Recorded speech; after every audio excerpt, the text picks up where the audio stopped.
चलो मैंने आपसे कहा था कि अभी हम लोग जो टॉपिक स्टार्ट करने वाले वो अपने आप में काफ़ी टाइम लगेगा, इसलिए अपन उसको अभी ब्रेक से पहले नहीं किए। बट उससे पहले ना एक चीज़ और रह गई है, वो मुझे आपको जब हम पैरेलल वायर्स पढ़ रहे थे ना, दो वायर पैरेलल है, करंट उसके अंदर फ्लो हो रहा है, ठीक है, मैग्नेटिक फोर्स इन क्या देखे थे अपने हेडिंग क्या लगाया था उसका, magnetic force due to parallel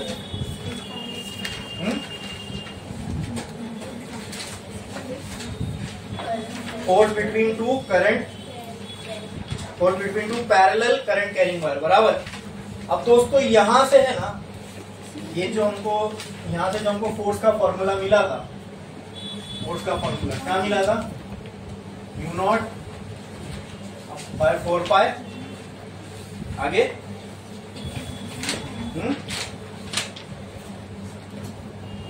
I1 F by L mu naught by 4 pi I1 into I2 4 pi d, ये ना,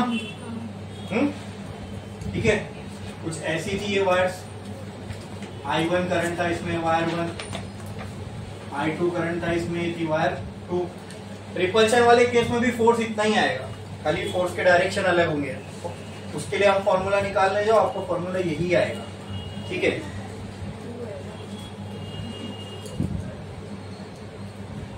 2 पाई, ओके। अब कितना बजे मोबाइल के पास अभी 8:36 का।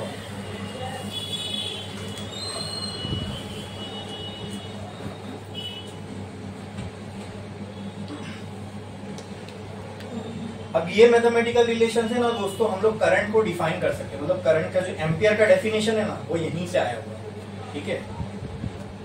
1 एम्पियर कितना होता है, नापने जाए तो कितना होता है, मतलब एक पर्टिकुलर अमाउंट ऑफ करंट को ही 1 एम्पियर क्यों बोलते हैं, कैसे डिफाइन किया उसको कि इतना ही करंट 1 एम्पियर होता है, ये कैसे डिफाइन किया, तो आओ देखते हैं। अगर मैं यहाँ पे, मुझे क्या डिफाइन करना है, 1 एम्पियर कितना, तो इसके लिए I1 को भी 1 एम्पियर लेना पड़ेगा, I2 को भी, क्योंकि 1 एम्पियर कितना होता है वही तो डिफाइन करना है ना। तो इसलिए करंट की क्वांटिटी कितनी है, ये हमने 1 एम्पियर, कितनी 1 एम्पियर, ठीक है। म्यू नॉट क्या होता है बोलो, 4 पाई इंटू 10⁻⁻⁷, बराबर बराबर। फिर और d यानी इन दोनों के बीच में जो डिस्टेंस था, इसको हमने कंसीडर कर लिए कि 1 मीटर है, कितना है 1 मीटर, ठीक है। तो आप मुझे बताओ, और ये जो वायर की लेंथ है, लेट्स से L को भी हमने क्या कंसीडर कर लिया 1 मीटर, क्या छोड़ दो, पर यूनिट लेंथ ही निकालते हैं, ठीक है, force per unit length.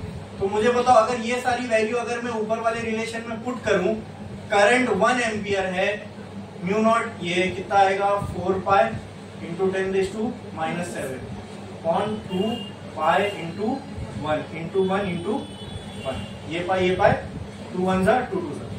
Force per unit length कितनी आ रही है, बराबर। अब इससे हम कैसे समझ सकते हैं 1 एम्पियर कितना होता है, आप समझो। अगर दो वायर को आमने सामने रख दिया जाए, ठीक है, और अगर वो दोनों वायर एक दूसरे के ऊपर इतना फोर्स लगा रही है, समझना मेरी बात को, अगर दो वायर को आमने सामने रख दिया जाए पैरेलली, जिनमें से करंट फ्लो हो रहा है, ठीक है, और अगर वो दोनों वायर्स, जब ये होगा तो ऑब्वियस सी बात है, ये वायर इस पे फोर्स लगाएगी, ये वायर इस पे फोर्स लगाएगी। तो अगर दो करंट कैरिंग वायर को आमने सामने रख दिया जाए, और अगर दोनों वायर एक दूसरे पर 2 इंटू 10⁻⁻⁷ का फोर्स लगा रही है, तब मैं बोल सकता हूं कि दोनों वायर में जो करंट फ्लो हो रहा है वो कितना है, क्योंकि 1 एम्पियर करंट की वैल्यू लेने से ही तो ये फोर्स आया ना। तो इसका वाइस वर्सा कर दो, उल्टा, कि अगर फोर्स इतना है, देखो अगर करंट इतना था तो फोर्स इतना होगा, ये हमको अभी आया, तो क्या मैं ये नहीं बोल सकता if force per unit length between two current carrying straight wire is 2 into 10 to the power of -7 Newton per meter, then we can say that the current flowing through the wires is 1 ampere. मतलब बिना नापे ही मैं बोल सकता हूँ। अगर force की अगर क्वांटिटी इतनी हो तो इतना होता है, यानी अगर दो वायर के बीच में जो फोर्स ऑफ अट्रैक्शन इतना हो गया तो मैं बोल सकता हूँ करंट इस तरीके से हमने जो है, तो अगर मान लो इन दो वायर, अगर ये दो वायर एक दूसरे पर 4 into 10⁻⁷ का फोर्स लगा रही होती तो मैं क्या बोल सकता था, अंदर करंट कितना है 2 एम्पियर। समझे? तो एक को अपने डिफाइन कर दिए, तो इस तरीके से फिर बाकी इंस्ट्रूमेंट्स को कैलिब्रेट किया जाता है। समझे? तो 1 एम्पियर की क्वांटिटी का मतलब समझ में कैसे डिफाइन किया हमने 1 एम्पियर को, कि अगर दो करंट कैरिंग वायर पैरेलल जो है, अगर वो दोनों एक दूसरे पर इतना फोर्स लगा रही है तब मैं बोल सकता हूं कि इसमें से वायर में जो फ्लो होने वाला करंट है वो किसके बराबर का होगा। मतलब उस क्वांटिटी को मैंने डिफाइन कर दिया, इतना करंट, मतलब जो करंट इतना फोर्स लगाए पैरेलल वायर पे वो करंट 1 एम्पियर कहलाएगा। समझे? समझे कैसे डिफाइन किया हमने? ठीक है, तो एक लाइन छोड़ो, स्टार डालो, ये उसी के अंदर था पैरेलल वाले वायर के अंदर, लेकिन छूट गया था थोड़ा सा अलग से। तो स्टार डालो, लिखो definition of 1 ampere. Definition of 1 ampere. इसको हमने क्या क्या कंसीडर किया?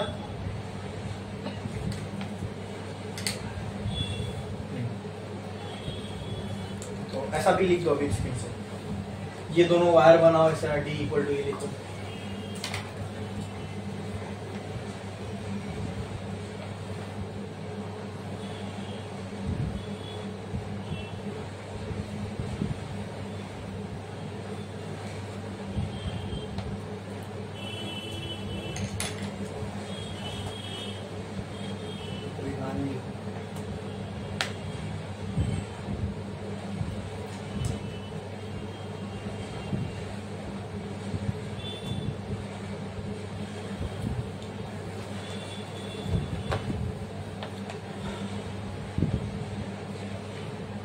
आपके समझाने के लिए था ये।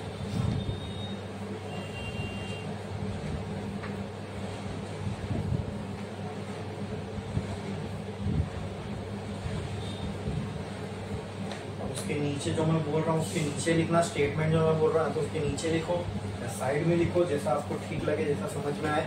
ठीक है, इसको स्टेटमेंट में लिखेंगे कि क्या होता है 1 ampere.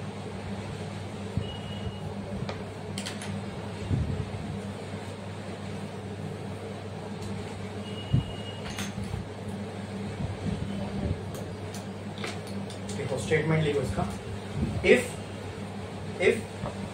the force applied,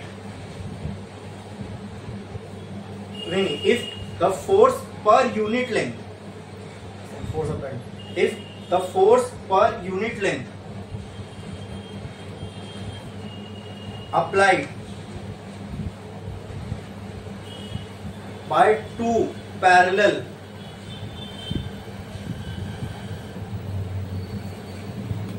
current carrying straight wire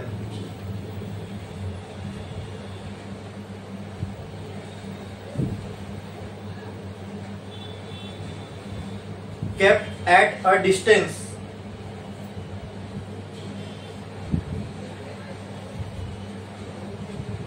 of 1 meter apart,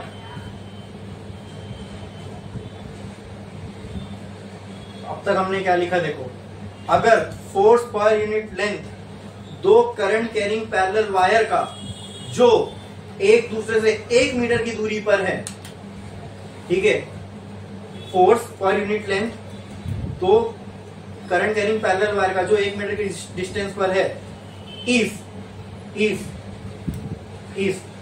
2 into 10⁻⁷ Newton पर मीटर। मतलब अगर वो फोर्स जो शुरू में कहा था, इफ द फोर्स, वो अगर वो फोर्स इसके बराबर है, then the current flowing through the wires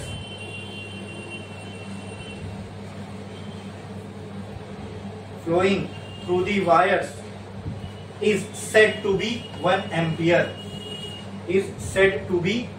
1 ampere, is said to be said SAID said to be 1 ampere.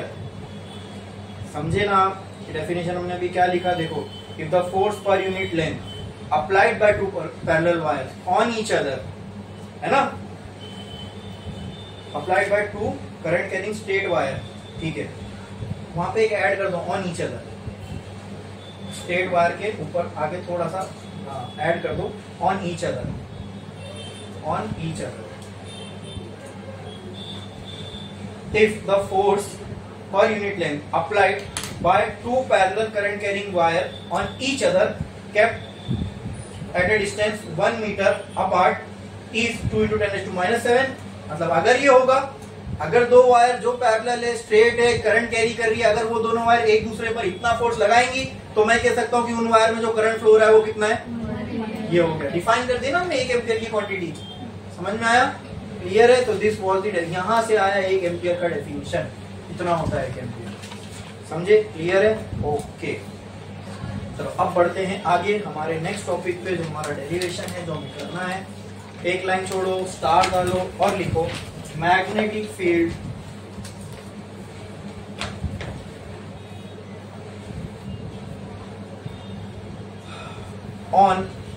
on the axis of a current carrying loop, of a current carrying loop, of a current carrying loop। तुम अंदर आओ, तुम अंदर आओ। बाकी सबके चेहरे तो मैं अभी देख रहा हूँ, इनमें से कोई पहले आया ही नहीं था, ठीक है? सब आओ, जो भी है, जिसको अंदर आने बोलो वही बैठो, बाकी सब आओ अंदर। अरे जल्दी आओ, टाइम पास नहीं करना है। अभी कितना बज रहा है? 46 पान। अगर उनमें से कौन आया था? उन लोग दोनों खाली आए थे।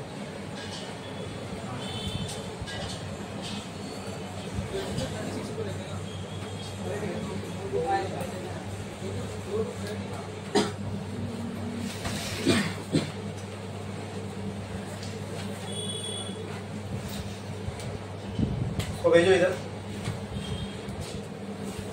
क्या हो, इधर आओ, तकलीफ हो रही है? नहीं सर। हाँ, अगर तुम इतने अगर तुम टाइम के पंचुअल हो कि 36 को बोले थे तो 36 को आए, तो बेवकूफ, जब मैंने जो टाइम बोला था उस टाइम पे आते ना।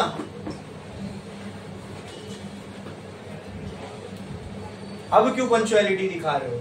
तुम पंचुअल टाइम पे आओ, इसीलिए तो मैं ये कर रहा हूं। और तुमको किसने कहा 36 से आने? तुम मेरे से मिले? तुमने अपनी शक्ल दिखाया मुझे? तुमने मेरे मुंह से सुना कि मैंने तुमको बोला कि तुम आना 36 को? तो फिर ये कैसी सीरियसनेस हुई तुम लोगों की?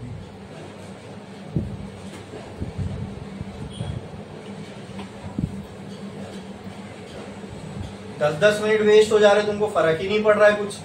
मालूम है आप लोगों को कि अगर नहीं आएंगे, लेट आएंगे, क्या कॉन्सिक्वेंसेस होंगे, जानते हो कि नहीं तुम? फिर लेट आने का सवाल ही पैदा नहीं होता ना। अब 10 मिनट आने से तुमको तकलीफ हो रही है, तभी टाइम पे आ जाते। ये सिचुएशन में ही नहीं आते तुम। जाओ, जब बोलो तब आना।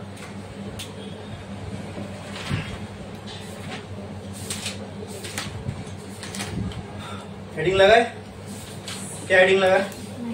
Magnetic field on the axis of current carrying loop.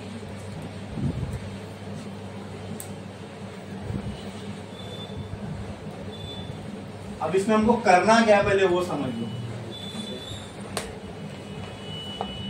अगर एक करंट कैरिंग लूप दिया हुआ है, ठीक है, जैसे कि ये एक लूप है, ये इस लूप का लेट से सेंटर है, उसको मैंने नाम दे दिया P, ठीक है। इसमें से करंट फ्लो हो रहा है, कोई भी डायरेक्शन में, मान लो करंट ये, ठीक है, ऐसे इसमें से करंट फ्लो हो रहा है। बोलो क्लियर है? क्या इस करंट कैरिंग लूप की वजह से इसके सेंटर पे मैग्नेटिक फील्ड बनेगी? कितनी बनेगी वो भी हम जानते हैं, तो हमने रिलेशन निकाली है, ठीक है। कितनी बनेगी बताओ? Magnetic field at centre due to this current carrying loop mu naught I by लेकिन अब हमको सेंटर पे नहीं निकालना है, इसकी एक्सिस। तो एक्सिस किसको बोलते हैं? वो लाइन जो सेंटर से पास हो रही हो।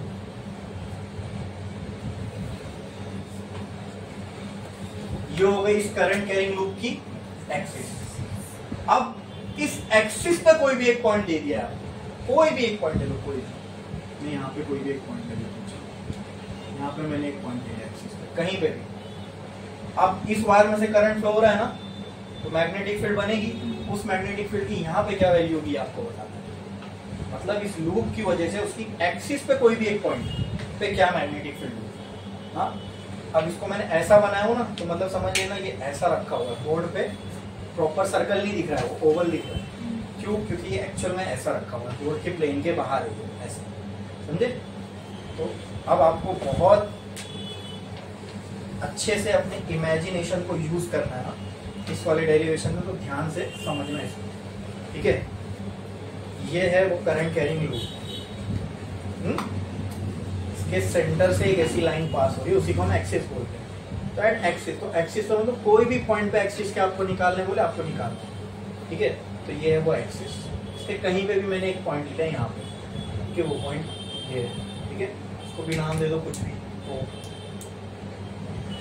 ठीक है, क्लियर है? ये सर्कल है, तो मुझे अब ये सर्कुलर करंट कैरिंग लूप है, इसमें करंट फ्लो हो रहा है, उसकी वजह से मैग्नेटिक फील्ड बन रही है, वो मैग्नेटिक फील्ड यहाँ भी पहुंच रही है, उसकी वैल्यू यहाँ पे क्या होगी वो आपको बताना है, कितनी होगी वो बताना है। कितनी निकालना है तो क्वांटिफाई करना है, तो क्या करेंगे हम लोग? मैथमेटिकल रिलेशन निकालना पड़ेगा, ठीक है? चलो एक एक चीज अब डिफाइन करते हैं। ये हो गया सर्कुलर लूप, क्या ये उसका रेडियस होगा? यहाँ पे क्या वो ये होगा? तो लेट्स से वो है capital R, consider that radius to be capital R. क्या हमारे पास ऐसा कोई फॉर्मूला है जिससे हम सर्कल की पूरी लेंथ की वजह से बनने वाली यहाँ पे मैग्नेटिक फील्ड निकाल सके? हाँ, है कोई फॉर्मूला? है क्या? नहीं। तो क्या कर सकता हूं मैं? बोलो बोलो।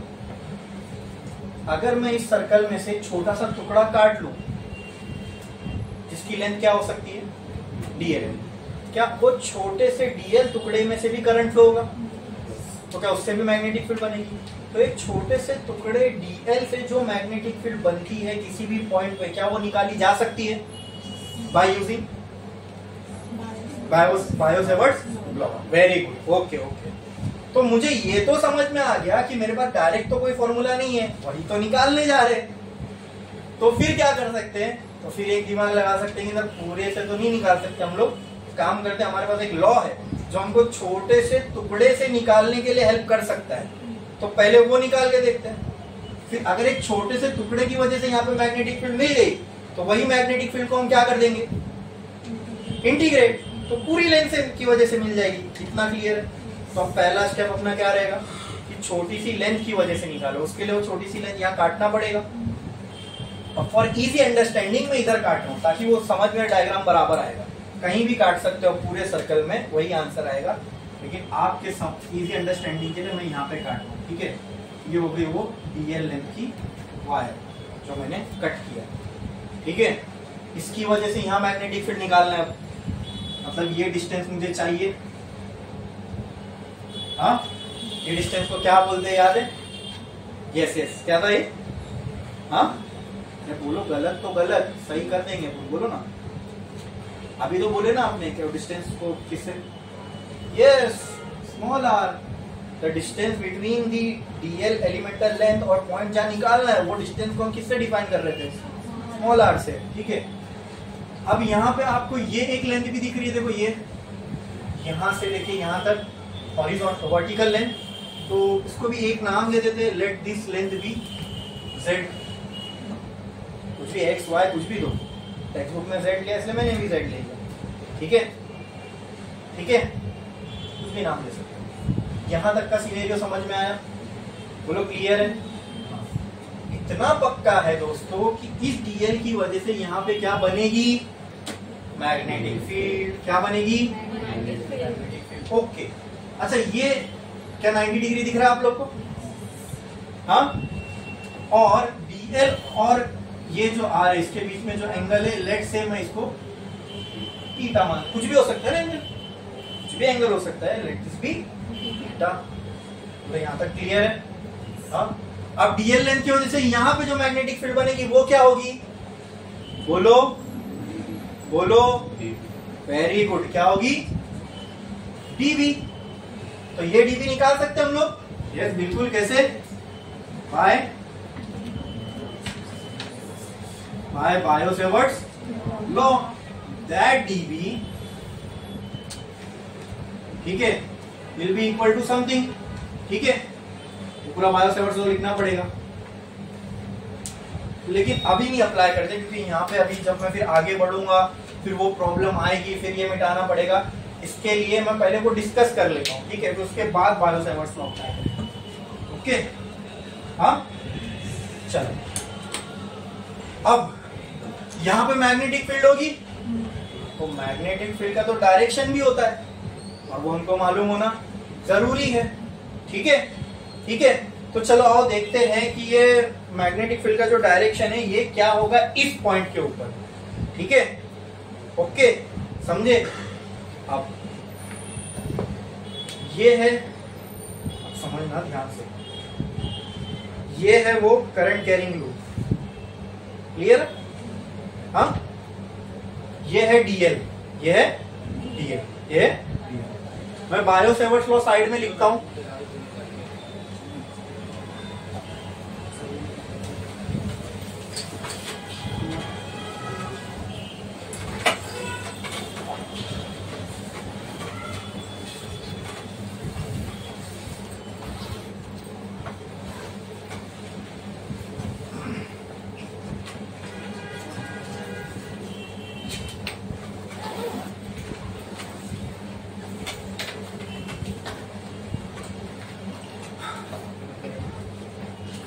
मैं बायो-सेवर्ट्स लॉ यहाँ पे साइड में लिखता हूँ, मुझे आप उसमें से एक चीज बताना कि क्या हो जाएगा, mu naught upon 4 pi I dl sine theta upon R square. मुझे मैग्नेटिक फील्ड ये डीबी यहाँ से मिलेगी, डीएल की वजह से इतना डीबी। अब ये डीबी का डायरेक्शन कौन बताएगा, डीबी का डायरेक्शन कौन बताएगा, फॉर्मूले में से कुछ होगा जो बताएगा, कौन बताएगा बोलो। हाँ नहीं, फिर वही चीज गलत कर रहे हो तुम लोग कर। डीएल का डायरेक्शन कौन बताएगा, सिर्फ आर, डीएल और आर। अगर आपको पता होगा तो डीबी को अगर मैं वेक्टर फॉर्म में लिखूं तो वो कुछ ऐसा होता है, आई डीएल, है ना, sine theta upon R cube. मतलब डीएल और आर का क्रॉस प्रोडक्ट मुझे डीबी का डायरेक्शन देगा। डीएल और आर का ये कौन सा फॉर्म है बायो-सेवर्ट्स लॉ का, फिर यहाँ काम आ रहा है, इसके बिना आप इसमें प्रोसीड ही नहीं कर सकते। जब तक डीबी का डायरेक्शन नहीं मिलेगा आपको डीबी की इक्वेशन नहीं, आप डीबी की इक्वेशन ही नहीं फॉर्म कर पाओगे। आई बात समझ में, क्लियर है, ठीक है। तो हमको ये वेक्टर फॉर्म से समझ में आता है डीएल और आर का जब क्रॉस प्रोडक्ट निकालेंगे वो हमको क्या दे देगा, डायरेक्शन, किसका, डीबी का, किसका। तो उसके लिए सबसे पहले हमको आर का भी डायरेक्शन मालूम होना जरूरी है और डीएल का। अब वो बताओ डीएल का डायरेक्शन कहां लेंगे, ये भी मैंने आपको बताया अभी थोड़ी देर पहले। डीएल का डायरेक्शन किसके डायरेक्शन के साथ मानते हैं, करंट। Very good. अब ये है करंट कैरिंग लूप, ऐसा इसमें करंट फ्लो हो रहा है, डीएल कहां कट किया मैंने, इधर पे, तो यहां पे आ जाओ, यहां पे करंट का डायरेक्शन क्या है, ऐसे, है ना, ये हो गया डीएल का डायरेक्शन, ये हो गया, ठीक है, ये हो गया डीएल का डायरेक्शन।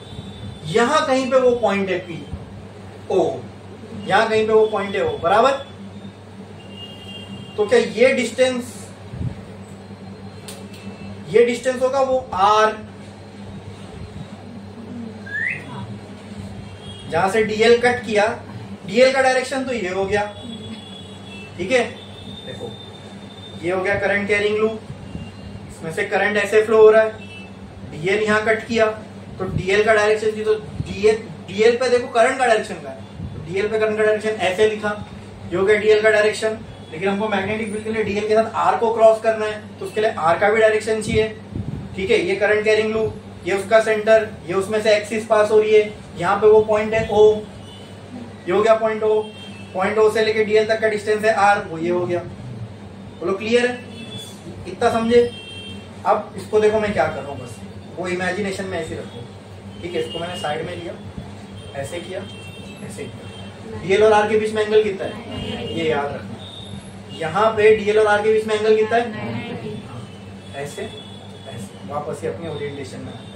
ठीक है, अब डीबी का चाहिए, टीटा निकाल लिया अभी हमने यहाँ से, क्योंकि हमको पता है theta is the angle between dl and R. किस किस को लगता है theta is the angle between dl and I, है ना? हाँ, अब हंस रहे हो क्यों? क्योंकि अब एक्चुअल में ये जोक है क्या नहीं? लेकिन पहले आप सब यही आंसर में दे रहे थे जब नहीं पता था, तो है ना, तब मैं हंस रहा था।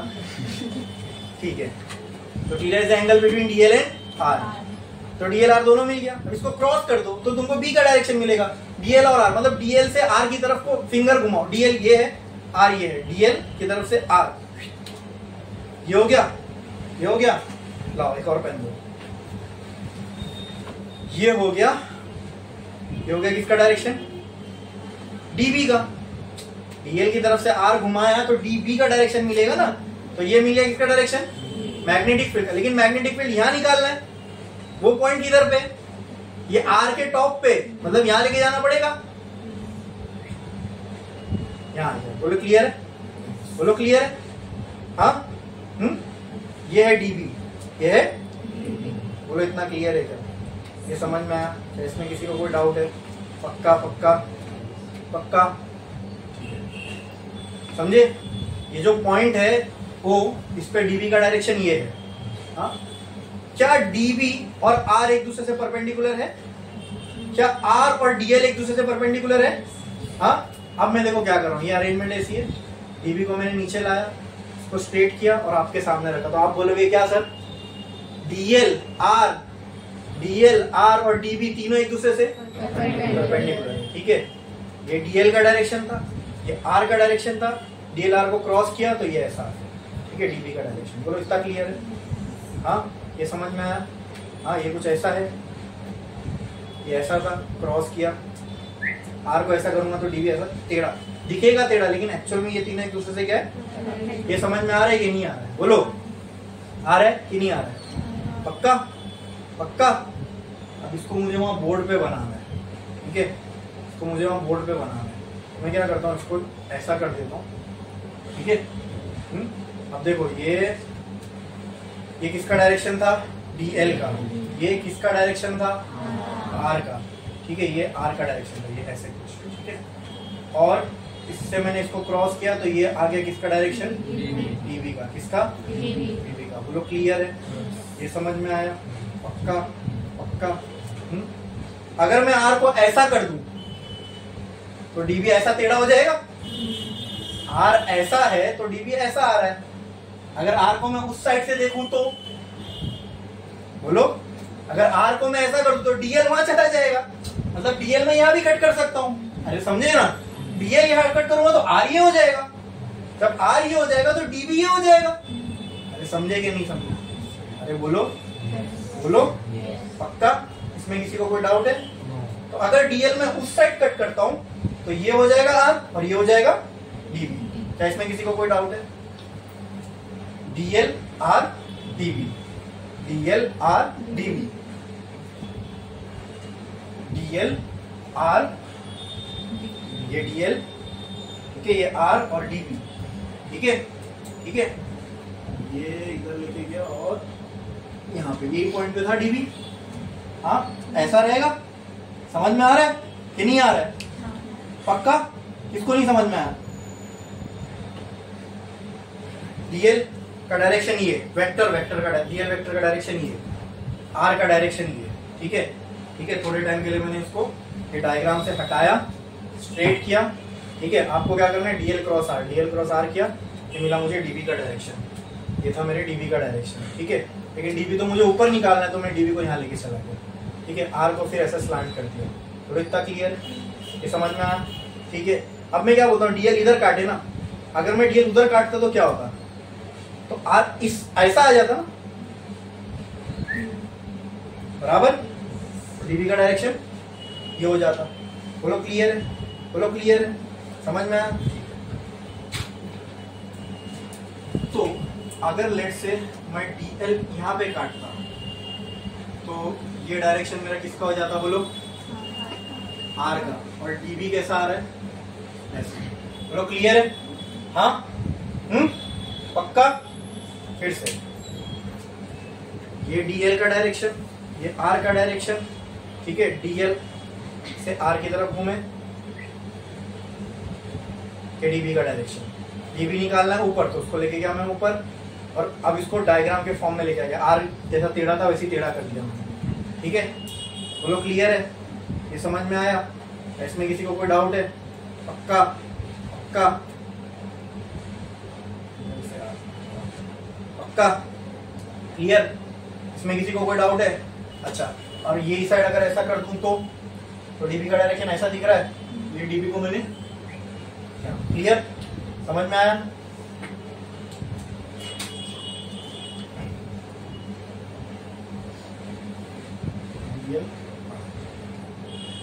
तो ये डीबी तो इस पॉइंट पे रहेगा, लेकिन ये डीबी का क्या है, डायरेक्शन है। ये क्या है, डायरेक्शन है। बोलो इतना क्लियर है, बोलो इतना क्लियर है, ये समझ में आया।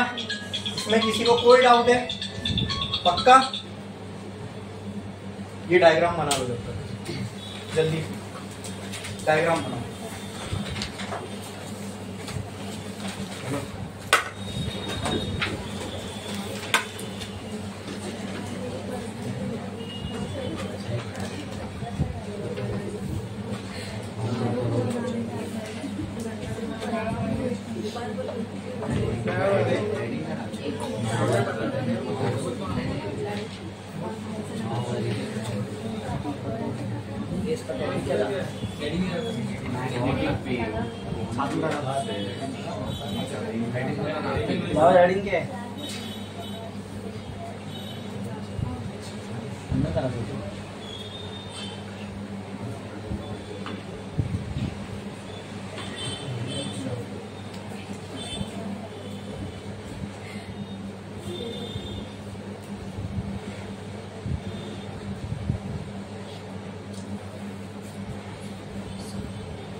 क्या लिख के बना लिया सबने अच्छे से?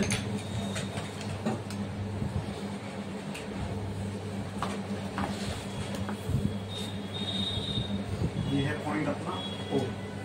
ये एंगल अगर थीटा है दोस्तों, तो ये एंगल भी क्या होगा, थीटा ही होगा ना। ये आर तो ये भी आर। अब देखो, ये एंगल अगर थीटा है तो मुझे बताओ ये एंगल क्या होगा। और उससे पहले ये डीबी की लाइन है, ये आर की लाइन है, राइट। डीबी और आर के बीच में कितना एंगल है, अभी तो हमने यहाँ पे देखे। Very good. तो ये एंगल कितना है, 90 है। क्लियर है, ठीक है, समझ में आया। ये एंगल अगर थीटा है तो ये कितना होगा, बोलो। 9 स्टैंडर्ड ज्योमेट्री जहां z बनता है, तो ये एंगल थीटा है, तो ये एंगल भी इसका रीजन है ना, z बनता है। ये थीटा तो ये भी, ठीक है। अब ध्यान देना, ध्यान से देखो, ये टोटल 90 है, इसमें से इतना टुकड़ा थीटा है, तो बचा हुआ क्या होगा? Very good, 90 minus total theta है, उसमें से थीटा निकाल दो, जो बचा वो 90 माइनस थीटा हुआ। तो उस हिसाब से दोस्तों ये जो एंगल है ये कितना हुआ? 90 माइनस। ओके, लेकिन इसको देखो यहां से यहां तक, ये भी तो पूरा 90 है। हाँ, अब यहां देखो, इसको देखो, ये पूरा 90 है, इसमें से जो ये हिस्सा है ये है 90 माइनस थीटा, तो 90 में से अगर ये निकाल दूं तो ये बचेगा। हाँ, तो 90 में से अगर मैं ये पूरा निकाल दूं तो ये मिल जाएगा, तो 90 माइनस थीटा, 90 में से मैंने ये निकाल दिया, 90 में से इसको माइनस कर दिया, तो क्या ये ऐसा बचेगा? 90 माइनस, ब्रैकेट ओपन किया मैंने, तो माइनस इसको लगेगा, माइनस माइनस क्या बचा? मतलब 90 में से इसको माइनस करूंगा तो क्या बचेगा? ये मतलब ये एंगल भी थीटा है, ये जो एंगल है ये भी 90 माइनस थीटा, क्या आ जाएगा? यहां तक समझा? इसमें किसी को कोई डाउट है? यहां तक क्लियर है? ठीक है, अब मुझे बताओ, क्या आपको यहां पे कुछ ऐसा दिख रहा है? देखो, ये हॉरिजॉन्टल, ये वर्टिकल, ये डीबी बराबर, और ये हो गया एंगल थीटा, ये हो गया angle theta. B is a vector quantity जो इंक्लाइंड है एट सम एंगल थीटा, तो जब भी कोई vector quantity at some angle inclined होती है तो इसके क्या निकलते हैं? दो कंपोनेंट्स, कौन कौन से? साइन थीटा और एक कॉस वाला। कौन सा होता है? जो थीटा के साथ हो, तो ये कंपोनेंट कौन सा होगा? तो ये हो जाएगा dB और ये हो जाएगा dB साइन थीटा। अगर मैं इसको यहाँ डायग्राम में बनाऊं दोस्तों, तो ये वाला जो कंपोनेंट है ये हो जाएगा dB cos थीटा, और ये वाला जो कंपोनेंट है यहाँ पे ये हो जाएगा dB साइन थीटा। बोलो, इतना क्लियर है? यहाँ तक समझ में आया? अब ये वाला dB जो आया cos थीटा साइन थीटा कब आया? जब मैंने dl यहाँ कंसीडर किया, बराबर। अब अगर मैं dl यहां कंसीडर करता तो dB ऐसा आता, बराबर। अगर dB ऐसा आता तब यहां पे क्या आता? dB sin थीटा, वहां क्या आता? तो dB cos थीटा। अच्छा, अब और थोड़ा सा इमेजिन करते, ये पूरा सर्कल था, यहां dl कट किया, यहां dB आया, यहां dB आया, तो ये dB cos थीटा, ये dB, यहाँ dB sin थीटा, यहाँ dB, तो dB cos थीटा का डायरेक्शन ऊपर है और sin थीटा का इस साइड। वही अगर यहाँ कटते तो dB ऐसा आता, तब sin इधर cos इधर। अच्छा, तो क्या ऐसा नहीं लग रहा dl यहाँ काटने से यहाँ वाला sin थीटा यहाँ वाले sin थीटा को कैंसिल कर रहा है? क्योंकि dB क्या है? वेक्टर क्वांटिटी है। मैग्नेटिक फील्ड का जो sin थीटा वाला कंपोनेंट है वो तो अपोजिट डायरेक्शन में, ये भी dB sin थीटा, ये भी dB sin थीटा, दोनों ही मैग्नेटिक फील्ड के कंपोनेंट है, but equal and opposite direction में। तो क्या ये दोनों एक दूसरे को कैंसिल करेंगे? अब ये समझो, जैसे यहाँ कट किया, वैसे अगर आगे और पीछे से कट करता तो भी क्या होता? एक कंपोनेंट d cos थीटा ऊपर आता, एक d sin थीटा इस साइड पे आता, और दूसरा d sin थीटा पीछे के साइड आता। तो ये दोनों sin थीटा वाले कंपोनेंट एक दूसरे को, अगर यहाँ पे और यहाँ पे कट करता तो भी एक d sin थीटा ऊपर आता, एक d sin थीटा ऐसा आता, एक d sin थीटा ऐसा आता। अगर यहाँ और यहाँ कट करता तो एक d sin theta, d cos theta ऊपर आता, d sin थीटा इधर। मतलब यहाँ अपने को समझ में आ रहा है, मैग्नेटिक फील्ड के जितने भी साइन वाले कंपोनेंट है सब एक दूसरे को कैंसिल करेंगे। मतलब ये पॉइंट O पे जो भी मैग्नेटिक फील्ड बनेगी वो सिर्फ और सिर्फ, अच्छा, cos थीटा वाले कंपोनेंट वो तो सब एक दूसरे को ऐड करेंगे, बराबर ना। मतलब dl जितने dl की वजह से जितने cos थीटा बन रहे हैं वो सब एक दूसरे को ऐड कर रहे हैं, और जितने sin थीटा बन रहे सब एक दूसरे को। तो इससे अपने को क्या ये समझ में आ रहा है कि इस पॉइंट O पे जो मैग्नेटिक फील्ड बनेगी वो सिर्फ और सिर्फ dB cos थीटा की वजह से होगी, क्योंकि dB sin थीटा तो सारे एक दूसरे को कैंसिल कर रहे हैं। dB sin थीटा वाले जो कंपोनेंट है मैग्नेटिक फील्ड के वो सारे एक दूसरे को कैंसिल कर रहे हैं। तो कहना है से here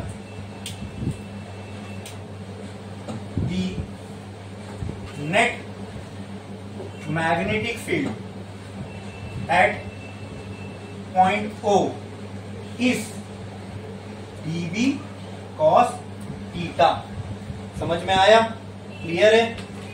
तो जो dB है वो किसके बराबर होगी? dB cos थीटा के। क्यों डी, ये जो dB था ना dB, ये dB को मैंने dB cos थीटा के बराबर ही क्यों ले लिया?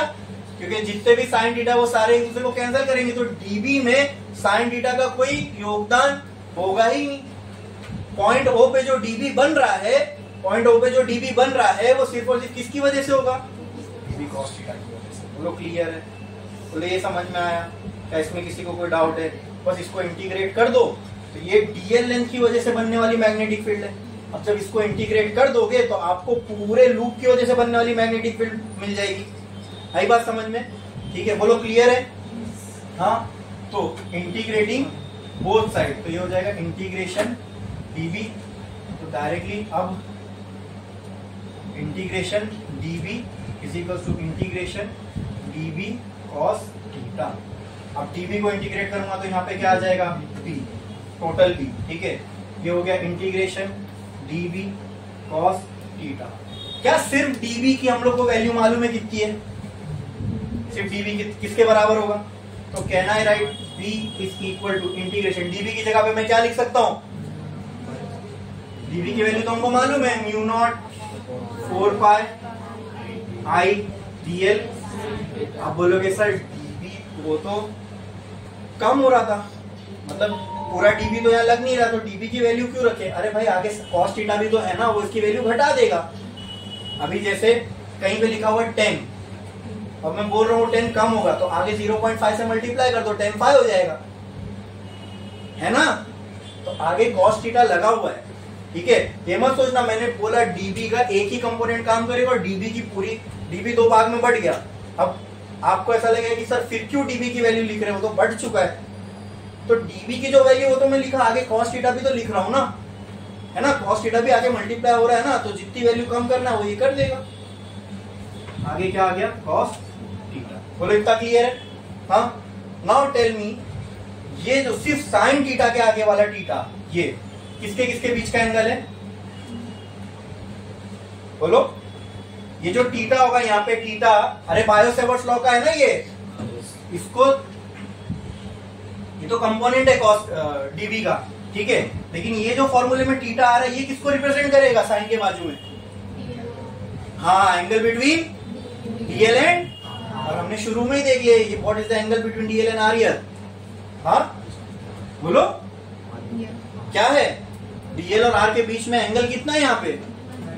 90। समझा क्या नहीं? देखो ये dl का, पेन दो, ये dl का वेक्टर था, ये r का वेक्टर था, ठीक है, कितना है? 90 है ना? dl का डायरेक्शन या r का डायरेक्शन, दोनों में एंगल, एंगल कितना है? dl is perpendicular to r, therefore sin theta will be equal to 90, sin 90 will be equal to 1।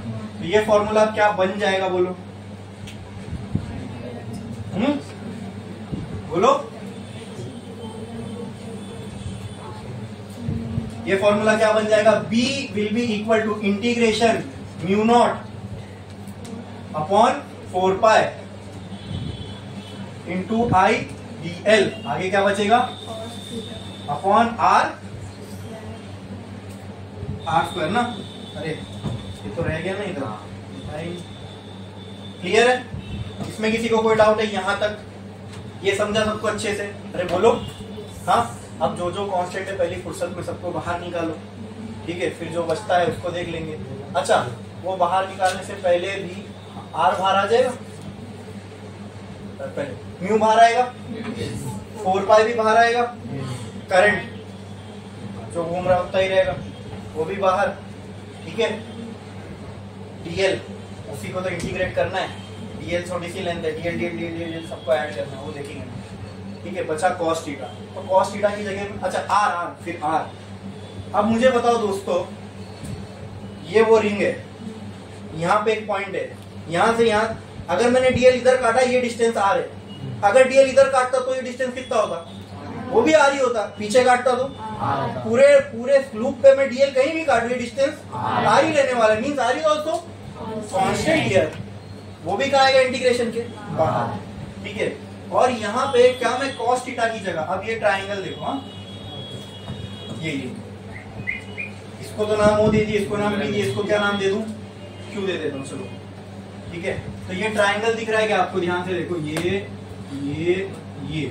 ये क्या था P, ये क्या था O, ये क्या था Q, ये कितना है 90 डिग्री बराबर, ठीक है। इसमें ये क्या है थीटा, मुझे बताओ यहाँ से cos, अच्छा ये लाइन R है, ये लाइन कैपिटल R है और ये लाइन Z है ना, ये ट्राइंगल में ये सब चीजें ना, तो cos थीटा क्या होगा ये ट्राइंगल का, बोलो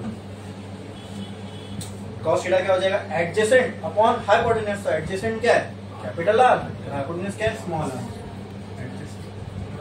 अब क्यों कैसे, क्योंकि अंदर क्या सब कांस्टेंट बाहर निकालता, तो अंदर क्या बचता डीएल और cos थीटा। अब cos थीटा को डीएल के रेस्पेक्ट में तो इंटीग्रेट कर नहीं सकते, या तो डी थीटा होना चाहिए या डीएल का टर्म चेंज, तो यहाँ cos थीटा ही अपने को चेंज होके मिल रहा है ना कांस्टेंट के ही टर्म में। देखो cos थीटा की वैल्यू क्या रही, कैपिटल R और स्मॉल r, हमने देखा स्मॉल r कांस्टेंट है, कैपिटल R तो रेडियस है वो भी कांस्टेंट है, मतलब cos थीटा पूरा कांस्टेंट है। cos थीटा की जगह मैं कैपिटल R और स्मॉल r रखूं तो उसको भी मैं कहाँ ले सकता हूँ, बाहर ले सकता हूँ, तो अंदर क्या बचेगा इंटीग्रेशन के खाली सिर्फ डीएल बचेगा, ठीक है। एक और चीज, ये हाइपोटेन्यूज है, तो यहां से मैं बोल सकता हूँ आर स्क्वायर बराबर होगा capital R square plus Z square के, हाँ, और अगर सिर्फ R की वैल्यू चाहिए तो वो होगी under root R square plus Z square के। बोलो इतना क्लियर है, और ये सारी चीजें वहां पहले खाली cos की जगह पुट करता हूँ, तो B will be equal to integration mu naught 4 pi I dl R square into capital R upon small r, ये क्या हो जाएगा R क्यूब, वो भी बाहर, कैपिटल R भी बाहर, म्यू नॉट I 4 पाई सब बाहर, तो B will be equal to mu naught 4 pi R cube, ये बचेगा, ऊपर से I भी आएगा, अंदर इंटीग्रेशन की क्या बचेगा बस, ठीक है।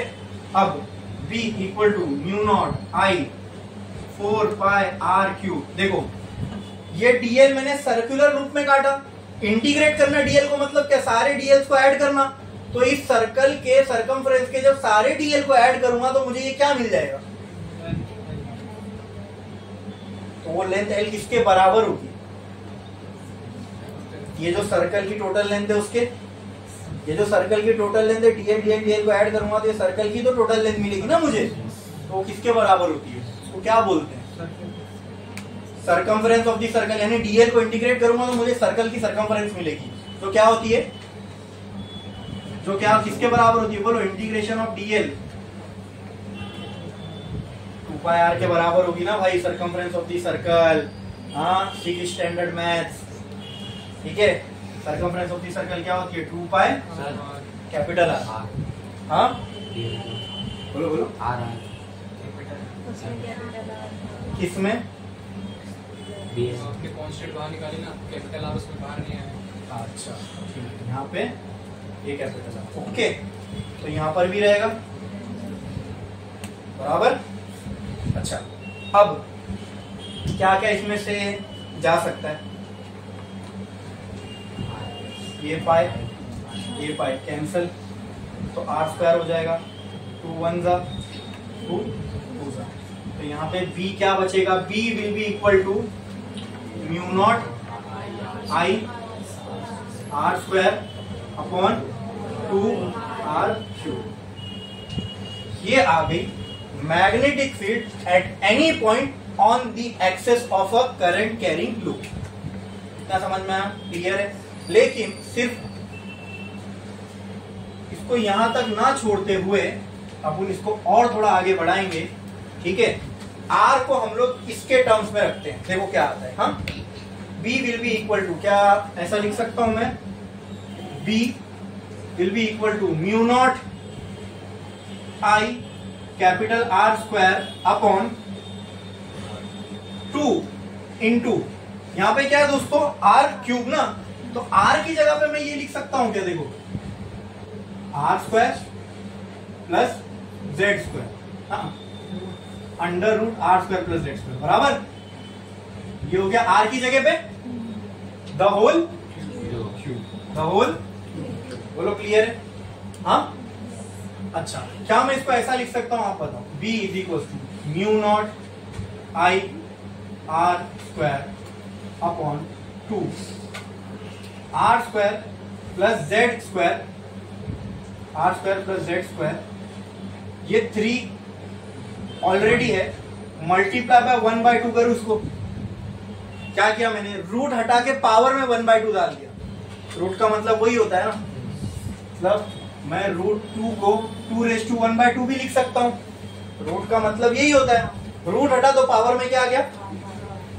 तो कहना है right, b will be equal to mu naught I capital R square upon 2 R square plus Z square raise to 3/2।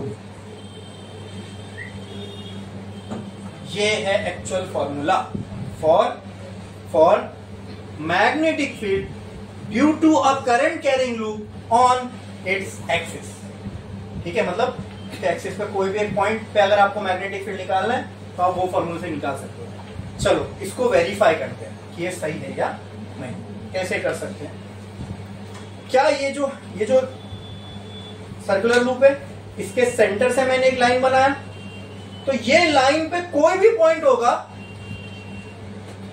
उसकी मैग्नेटिक फील्ड का आंसर ये फॉर्मूला देगा, बराबर। अभी हमने जो पॉइंट कंसीडर किया वो इधर था, क्या सेंटर वाला पॉइंट भी इसी एक्सिस पे लाई करता है?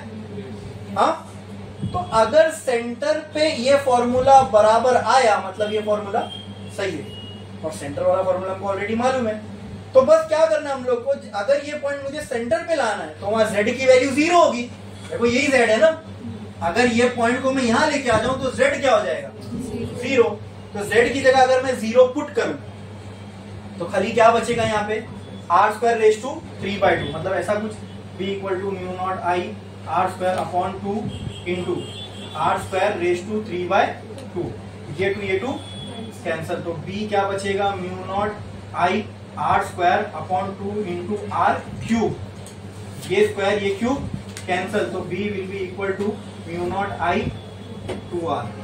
जरा चेक करो ये सर्कल के फॉर्मूले से सेम है क्या नहीं, म्यू नॉट आई बाय 2r।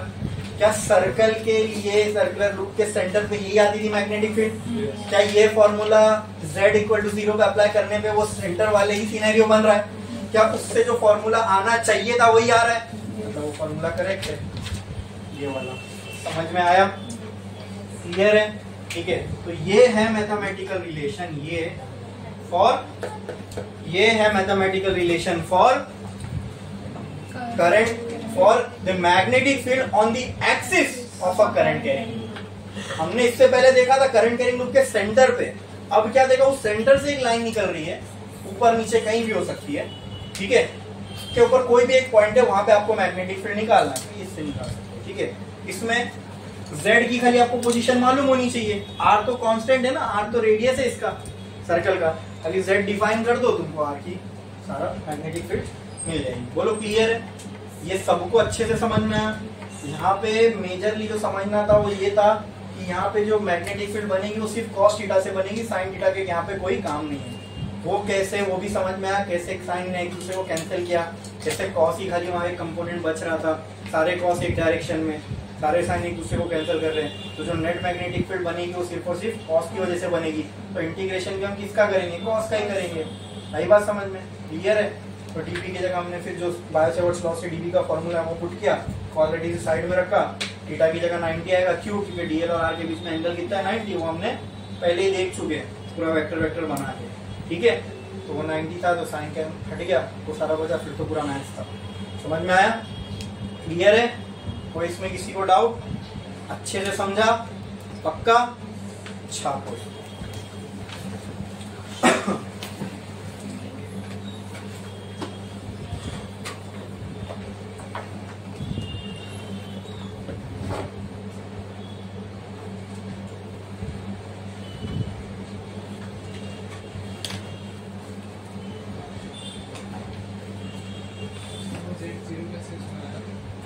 देखो, यहां से हम z की जो वैल्यू है हम ओरिजिन से यानी सर्कल के सेंटर से ही नापना शुरू कर रहे हैं। तो जैसे जैसे ऊपर की तरफ जाएंगे z की वैल्यू पर, जब यहीं से आप स्टार्ट कर रहे हो वैल्यू को काउंट करना, तो यहीं पे वैल्यू क्या होगी z की, 0 ही होगी ना। एट सेंटर z की वैल्यू 0।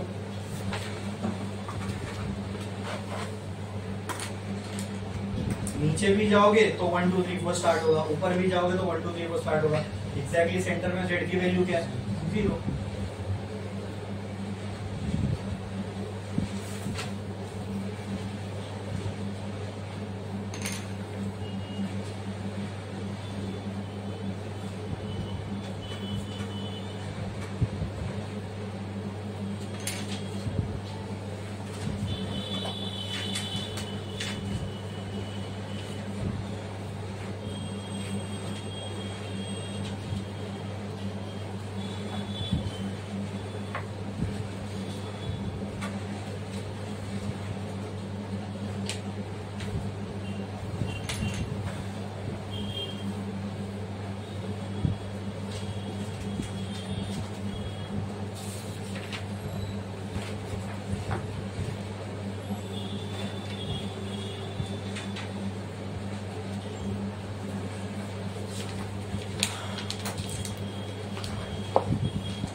पूरे लिखे, कितने लोगों का बाकी है, जल्दी जल्दी कॉपी करो।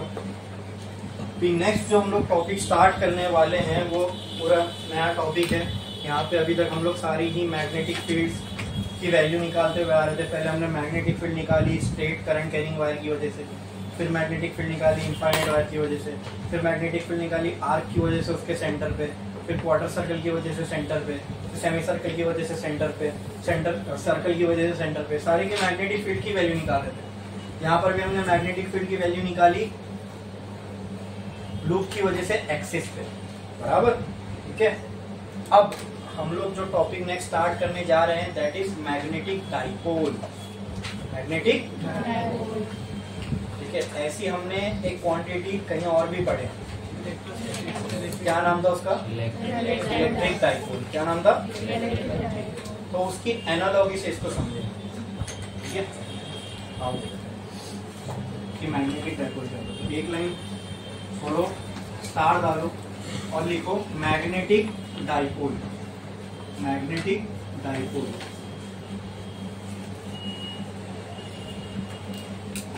Magnetic dipole.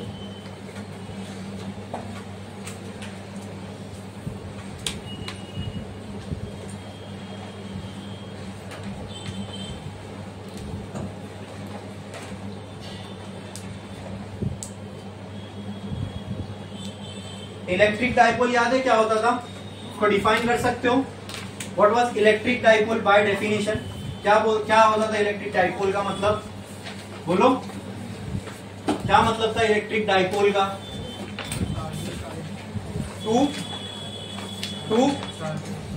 टू चार्जेस नहीं, सिर्फ चार्जेस नहीं था उसमें,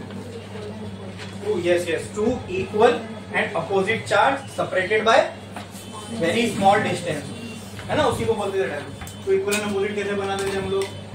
ये मान लो प्लस क्यू और उतने का ही क्या होगा? Minus Q. ये होता था उस डाइपोल का सेंटर। यहाँ से यहाँ तक के डिस्टेंस को हम एल मानते थे, यहाँ से यहाँ तक को एल मानते थे। ये टोटल डिस्टेंस क्या हो जाता था?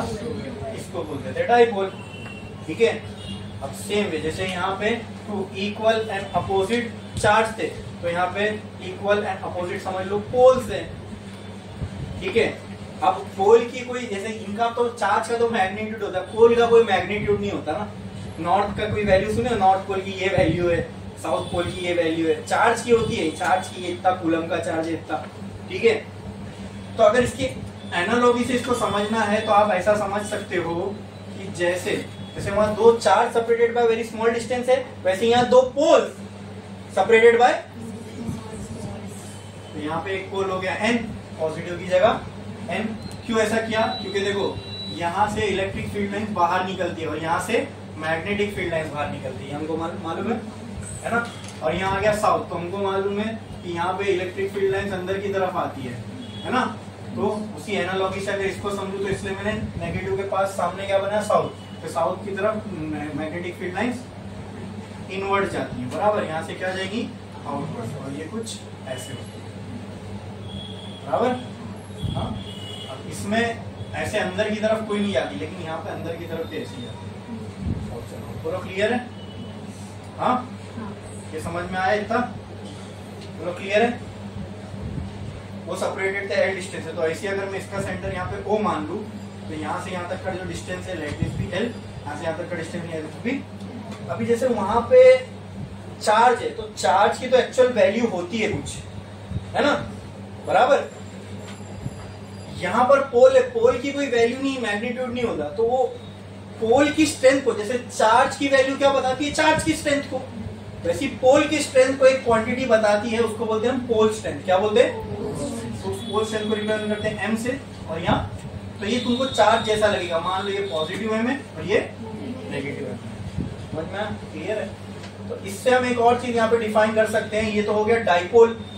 डाइपोल डिफाइन हो गया ना। जैसे वहां पे डाइपोल क्या था? Two charge equal and opposite charge separated by very small distance. यहाँ हो गया two opposite poles separated by small distance.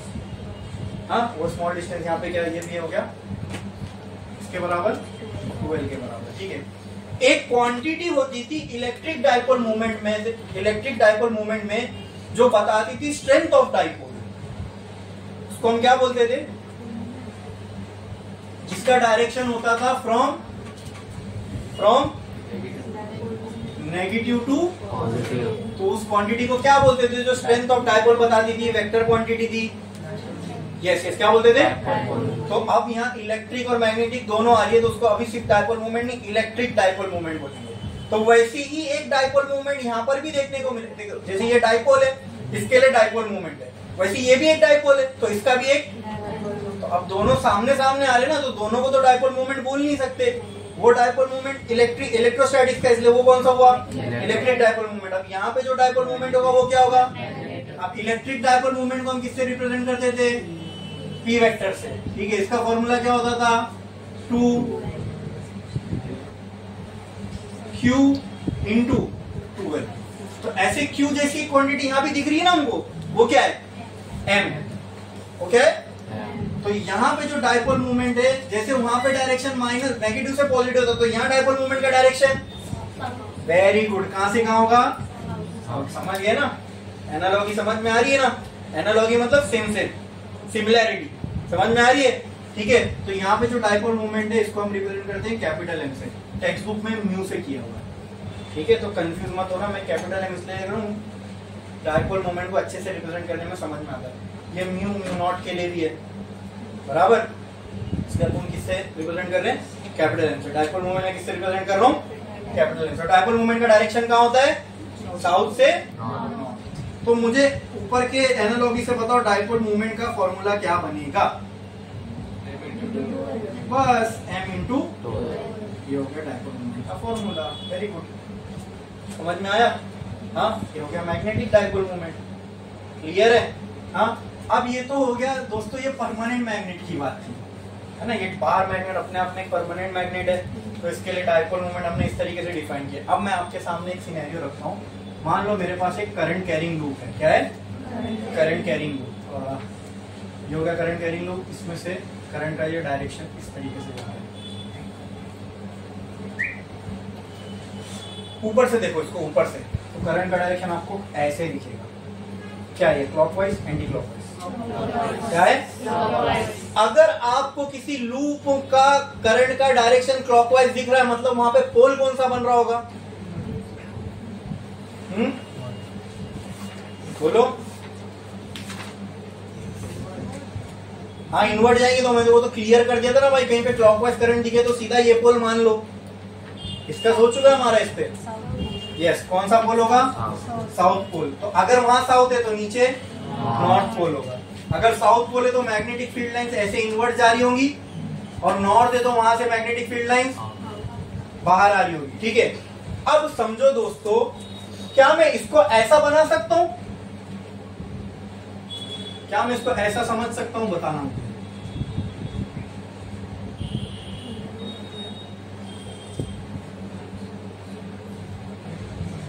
क्या मैं इसको इसका इक्विवेलेंट मान सकता हूं? हाँ, does a current carrying loop act as a dipole? हाँ, बोलो। क्या एक करंट कैरिंग लूप डाइपोल जैसे बिहेव करता है? करता है कि नहीं? अरे भाई, जहां पे दो पोल बन गए, खत्म हो गई बात, वो डाइपोल हो गया। उसके नाम में ही आ रहा ना डाइपोल। तो करंट कैरिंग लूप में दो पोल बने ना, वो भी बहुत स्मॉल डिस्टेंस से सेपरेटेड है, बीच में कोई तो है सर्कुलर हवा, लूप गैप। हाँ, समझ में आ रहा है कि नहीं आ रहा है? हाँ, अब बार मैग्नेट के लिए हमने पोल स्ट्रेंथ डिफाइन की थी। अब यहाँ पे तो कोई पोल स्ट्रेंथ दिख नहीं रही है, मैं इसको ऐसा समझ रहा हूं, लेकिन ये एक्चुअल में ये थोड़ी ना है। यहाँ पे मैं m कहाँ दूंगा और कहां से डिस्टेंस निकालूंगा? ठीक है, तो इसके लिए जो डाइपोल मूवमेंट है उसको हम डिफाइन करते हैं। डाइपोल मूवमेंट क्या है? Vector quantity. इसके लिए जो डाइपोल मूवमेंट डिफाइन करते हैं I into area vector. Current carrying loop के लिए जो डाइपोल मूवमेंट का मैथमेटिकल रिलेशन होता है, क्या होता है? I into area. और सिंपल सी बात है भाई, यहाँ पे जो भी मैग्नेटिज्म आया, ये डाइपोल बना किसकी वजह से बना? करंट की वजह से। और उस करंट की वजह से जो मैग्नेटिक फील्ड बनी, इसके किस में से पास हो रही है? ये पूरे एरिया में से पास हो रही है, जो कि एरिया वेक्टर। ठीक है, अब इसके लिए डाइपोल मूवमेंट का डायरेक्शन निकालना आसान था, फ्रॉम साउथ टू नॉर्थ। इसके लिए डाइपोल मूवमेंट का भी डायरेक्शन क्या होगा? From south to north. अब लेकिन ये साउथ टू नॉर्थ देखने के लिए इस केस में आपको बार बार क्या करना पड़ेगा? पहले करंट का डायरेक्शन देखना पड़ेगा, फिर जहां क्लॉकवाइज दिख रहा है साउथ बनाना पड़ेगा, जहां एंटी क्लॉकवाइज दिख रहा है नॉर्थ बनाना पड़ेगा। उतनी टाइम पास नहीं करने का, इसके लिए भी सीधे हाथ का काम है। अगर यहाँ पे डाइपोल मूवमेंट का डायरेक्शन चाहिए तो कुछ मत करो, फिंगर्स को यहाँ पे से थोड़ा सा अलग है, हाथ वही है, खाली फिंगर्स का डायरेक्शन थोड़ा सा चेंज हो रहा है। फिंगर्स को करंट के डायरेक्शन में मोड़ दो, थंब आपको डायपोल मूवमेंट का डायरेक्शन दे देगा। देखना मैच होता है कि नहीं। यहाँ पे हमने क्या बोला, डायपोल मूवमेंट का डायरेक्शन कहां से कहां होगा, ये होगा डायपोल मूवमेंट का डायरेक्शन। हाँ, और मैं क्या कह रहा हूँ, फिंगर्स को करंट के डायरेक्शन में मोड़ो, तो करंट का डायरेक्शन देखो ऐसा है, फिंगर्स को मोड़ो, थंब का पॉइंट कर रहा है डाउनवर्ड, वही होगा डायपोल मूवमेंट का डायरेक्शन। समझ में आया? आपको चाहिए आप वैसा भी कर सकते हो कि देख लो, क्लॉकवाइज ऊपर से दिख रहा है तो यहाँ साउथ, तो नीचे क्या हो जाएगा नॉर्थ, फिर ऊपर से नीचे आप बनाओ, वैसा भी करो। या सिंपल सा एक तरीका है कि मान लो अगर यहाँ पे से ये है, ठीक है, आपको ऐसे करंट दे दिया, हाँ, तो आपको दिख रहा है ऐसे करंट मूव हो रहा है, तो अब यहाँ पे आप देखते नहीं बैठो, क्लॉकवाइज ऐसे करंट मूव होता देखना, फिंगर ऐसा घुमाओ, कम कहाँ जा रहा है ऊपर, तो यहाँ डायपोल मूवमेंट का डायरेक्शन क्या हो गया अपवर्ड। अब इससे एक शॉर्टकट और क्या मिल गया आपको मालूम है, अगर डायपोल मूवमेंट पता चल गया ना आपको, तो साउथ नॉर्थ भी डायरेक्ट मालूम पड़ गया, क्योंकि डायपोल मूवमेंट का डायरेक्शन हमको मालूम है कहां से कहां होता है, साउथ से। अगर डायपोल मूवमेंट ऊपर की तरफ आया मतलब साउथ कहां होगा इसका, नॉर्थ कहां होगा। तो अब आपको एंटी क्लॉकवाइज क्लॉकवाइज भी देखने की जरूरत नहीं है, अब और एक्सपर्ट हो गए आप इसमें। ठीक है, एक लूप दिखा, करंट का डायरेक्शन देखो, बस उंगली मोड़ दो, जहां दम क्या वो डायपोल मूवमेंट का डायरेक्शन। अब डायपोल मूवमेंट का डायरेक्शन अगर ऊपर की तरफ दिखा रहा है तो डायपोल मूवमेंट के नीचे साइड साउथ होगा, ऊपर साइड नॉर्थ होगा, डायपोल मूवमेंट जाता ही साउथ से नॉर्थ है। अब इसको आपको डायरेक्शन से वेरीफाई करोगे तो ये देखो ऊपर से एंटी क्लॉकवाइज दिख रहा है तो ऊपर नॉर्थ होगा, अगर ऊपर नॉर्थ है तो नीचे साउथ ही होगा, ऑटोमेटिक वो सही बैठ रहा है। समझ में आया? क्लियर है?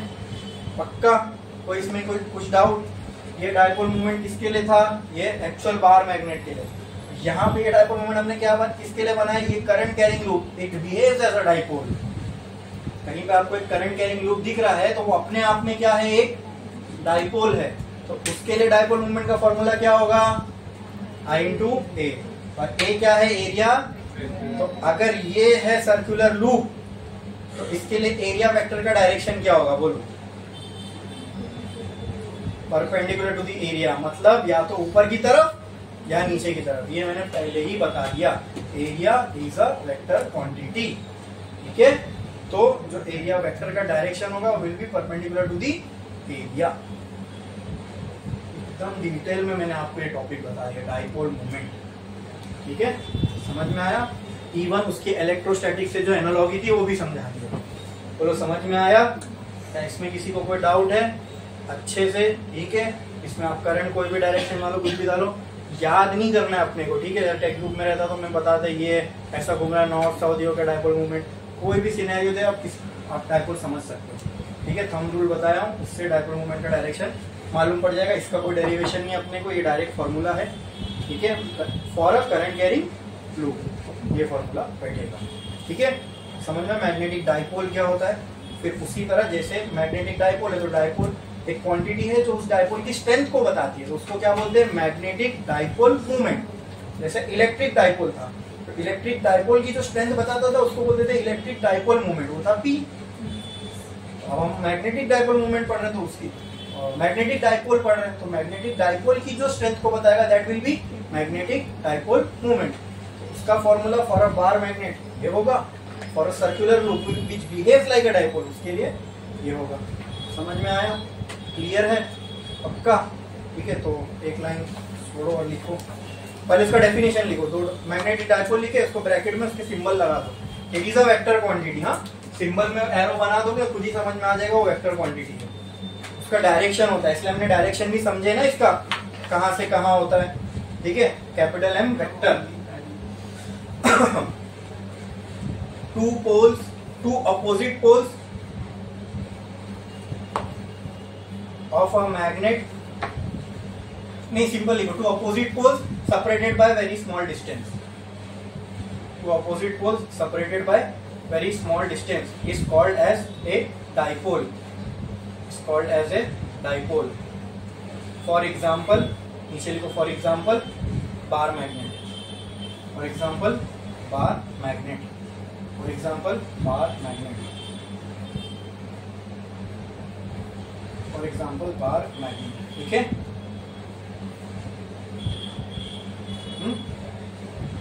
अब एक लाइन छोड़ो और लिखो analogy, ANALOGY, analogy of electric dipole and magnetic dipole. Analogy of electric dipole and magnetic dipole. अब उस एनालॉजी के नीचे ये दोनों बना लो, एक जगह इलेक्ट्रिक चार्ज, फिर उसकी जगह नॉर्थ साउथ, फिर वहां इलेक्ट्रिक फील्ड लाइंस, यहाँ मैग्नेटिक फील्ड लाइंस. ठीक है, बना लो. चलो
लिए, फिर एक लाइन छोड़ो, स्टार डालो और लिखो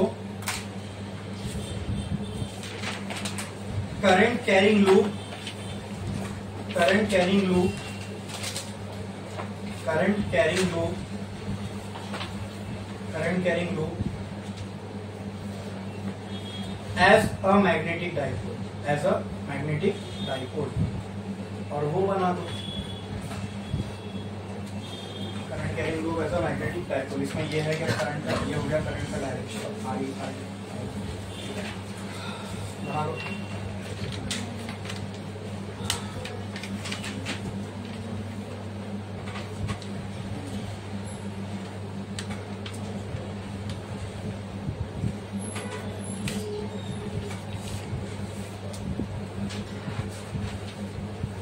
इसलिए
हो गया. लिखे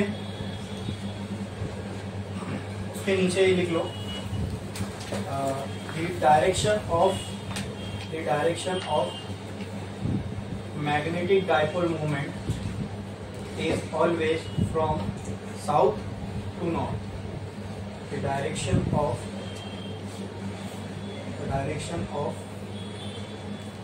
dipole moment is always from south to north. ये एरो गलत बना है, नीचे की तरफ आएगा. From south to north inside the magnet. अंदर की तरफ से इसका डायरेक्शन बताओ, फ्रॉम साउथ टू, ठीक है। और एक लाइन जोड़ के लिखो, magnetic dipole moment is a vector quantity that gives us the strength of the dipole. Magnetic dipole moment is a vector quantity that gives us the strength of the dipole. That gives us the strength of the dipole.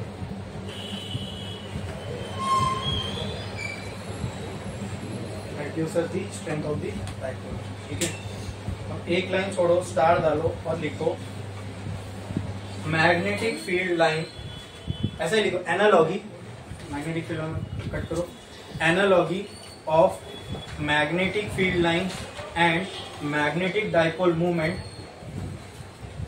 Analogy of magnetic field lines and magnetic dipole movement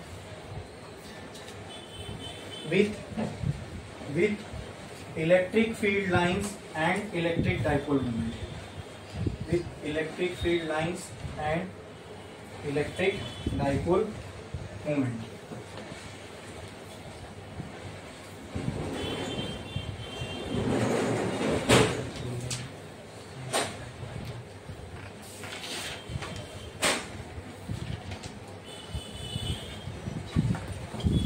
तो चलो अभी हमको analogy देखना है magnetic field lines और magnetic dipole movement, electric field lines और electric dipole movement में। Analogy का मतलब सेम लगेंगे, मतलब ऐसा लगेगा खाली टर्म्स चेंज हो गए, बाकी फॉर्मूला वही है, ठीक है। और देखते हैं, तो इसमें मैंने एक लूप लिया जिसमें से करंट फ्लो हो रहा है आई, ठीक है, इस डायरेक्शन में। तो जो करंट का डायरेक्शन ऐसे, मैग्नेटिक डाइपोल मूवमेंट का डायरेक्शन अपवर्ड, ठीक है। अगर सेंटर है तो ये हो गया मैग्नेटिक डाइपोल मूवमेंट का डायरेक्शन, ठीक है। तो साउथ कहाँ होगा, नॉर्थ यहाँ होगा। अगर इसको मैं ऐसा बार मैग्नेट बनाऊँ तो कुछ ऐसा बनता है, ये हो गया साउथ, ये हो गया, और ये हो गया इसके किसका डायरेक्शन, मैग्नेटिक डाइपोल मूवमेंट का डायरेक्शन। बोलो क्लियर है? हाँ, समझ में? अगर इसमें से मैग्नेटिक फील्ड लाइन जा रही होती तो ऐसी जा रही होती, हाँ, समझ में आया? साउथ में अंदर की तरफ, नॉर्थ में बाहर की तरफ, ठीक है। तो अगर इसके एक्सिस पे मुझे ये मैग्नेटिक फील्ड लाइन से एक मैग्नेटिक फील्ड लाइन ऐसी भी जाएगी, ठीक है। तो अगर इसके एक्सिस पे मुझे लेट से मैग्नेटिक फील्ड निकालनी है इस लूप के, ठीक है, तो उसका फॉर्मूला क्या होगा, magnetic field on at any point on axis of loop। बोलो क्या आएगा, क्या आएगा फॉर्मूला, अभी तो निकाले। B will be equal to mu naught I capital R square upon 2 bracket R square plus Z square raise to 3/2। ये पूरी कहानी बराबर, ये फॉर्मूला होगा, ठीक है। अब अगर हम ये मैग्नेटिक फील्ड लाइन कंसीडर कर रहे हैं तो लेट अस कंसीडर ये जो पॉइंट, देखो ये हो गई एक मैग्नेटिक फील्ड लाइन बराबर, और यही उसके एक्सिस भी है। ऐसी मैग्नेटिक फील्ड लाइन को हम कंसीडर कर रहे हैं जो कहां पर है, इस लूप के एक्सिस पे। और लेट से कि इस एक्सिस पे जो हम पॉइंट ले रहे हैं वो बहुत ही फार है फ्रॉम द लूप, ठीक है। मतलब जो z है, z इज वेरी लार्ज। तो z की वैल्यू, ये जो ऊपर हम पॉइंट ले रहे थे वो किसकी वैल्यू थी, z की। Let's consider Z to be very large, मतलब Z की वैल्यू बहुत ज्यादा है। तो किसी से तो कंपैरिजन में ज्यादा होगी ना, किसके कंपैरिजन में, R के। अब ये R क्या है, ये R is the radius of the loop. अब ये लूप इतना सा है, उसके सामने ये जो Z की वैल्यू, मतलब मान लो अगर ये इतना सा लूप है, इसमें R लेट से 1 सेंटीमीटर है तो लूप 1 मीटर होगा। सेंटीमीटर और मीटर में 100 गुने का फर्क है ना, 100 टाइम ज्यादा है तो बहुत ज्यादा हो गया, ठीक है। अगर ऐसा केस है तो मैंने आपको बताया था ना कि अगर एक क्वांटिटी, दो क्वांटिटी जो ऐड या सब्ट्रैक्ट हो रही है, उसमें से एक बहुत ज्यादा है दूसरे के सामने, तो हम इसको निग्लेक्ट कर सकते हैं। जैसे 1 लाख करोड़ में 1 रुपया ऐड कर दो तो उससे 1 लाख करोड़ को कोई फर्क पड़ेगा? जिसके बाद है नहीं, जिसके बाद 1 लाख करोड़ उसमें से 1 रुपया निकाल लो तो उससे 1 लाख करोड़ पे कोई फर्क पड़ेगा? कुछ नहीं फर्क पड़ेगा। तो अगर हमने ये कंसिडर किया z very very very large then r, therefore r can be taken as nearly equal to 0।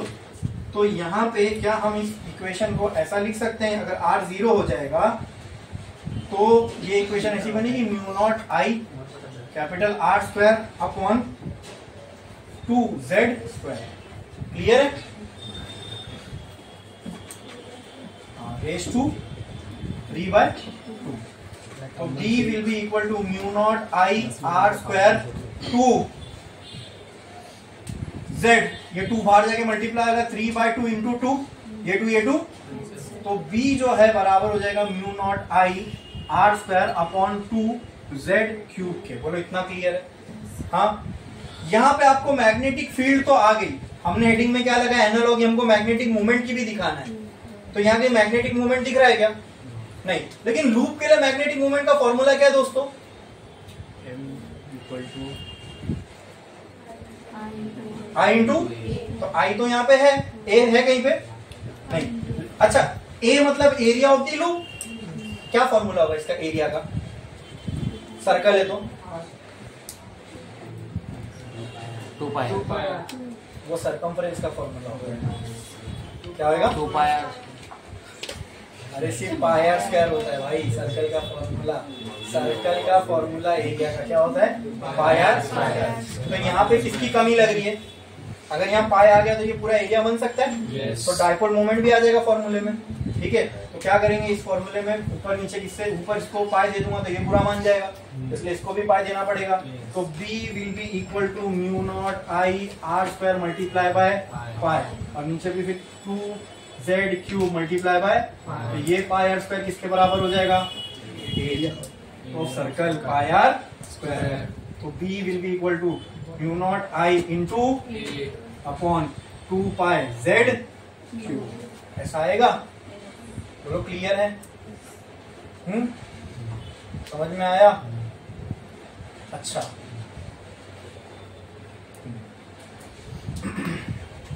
अब मुझे आप ये बताओ कि यहाँ पे b will be equal to, मैं ये लिख सकता हूं म्यू नॉट m, क्योंकि m बराबर होता है i इंटू a के। बोलो क्लियर है? तो mu naught m by 2 pi z cube. Clear है?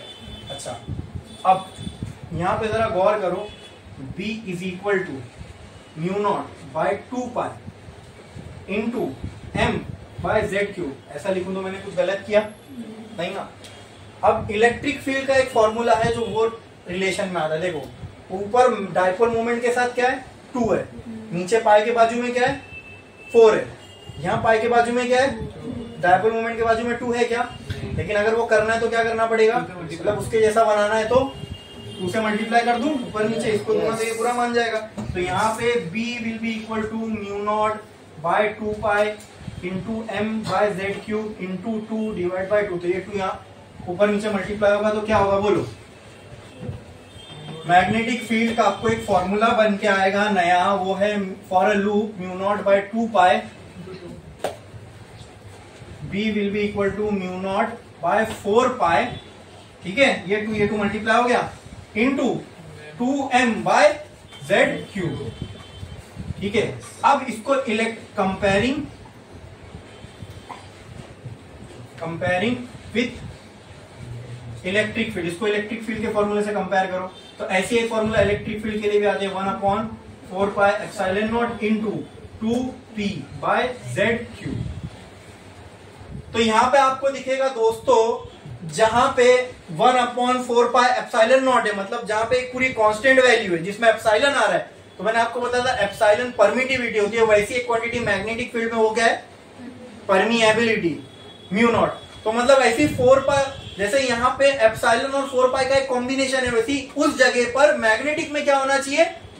4 पाई और, तो है कॉम्बिनेशन, भले ही वो वैसा सेम नहीं है लेकिन 4 पाई एप्सिलॉन का जैसा यहाँ कॉम्बिनेशन है, ऐसे यहाँ पर भी कुछ तो है ना कांस्टेंट के टर्म्स में। ये हो गया साइड में। बाकी देखो जहां 2 है यहां भी 2 है, वहां z3 यहां भी z3। जहां इलेक्ट्रिक फील्ड में डाइपोल मूवमेंट है वहां मैग्नेटिक फील्ड में, जहां इलेक्ट्रिक फील्ड में इलेक्ट्रिक डाइपोल मूवमेंट है वहां पे मैग्नेटिक फील्ड में। तो ये पूरा सिनेरियो हमको ये एक्सप्लेन करता है कि कहीं ना कहीं इलेक्ट्रिक फील्ड और मैग्नेटिक फील्ड और इलेक्ट्रिक डाइपोल मूवमेंट और मैग्नेटिक डाइपोल मूवमेंट एनालॉगस है, यानी कुछ कुछ इनमें क्या है, सिमिलैरिटीज है। लग रहा है कि नहीं फॉर्मूला देख के? हाँ कि ना? समझ में आया? तो वही सिमिलैरिटी देखने के लिए हमने ये पूरा ग्रंथ लिखा। समझ में आया? पक्का?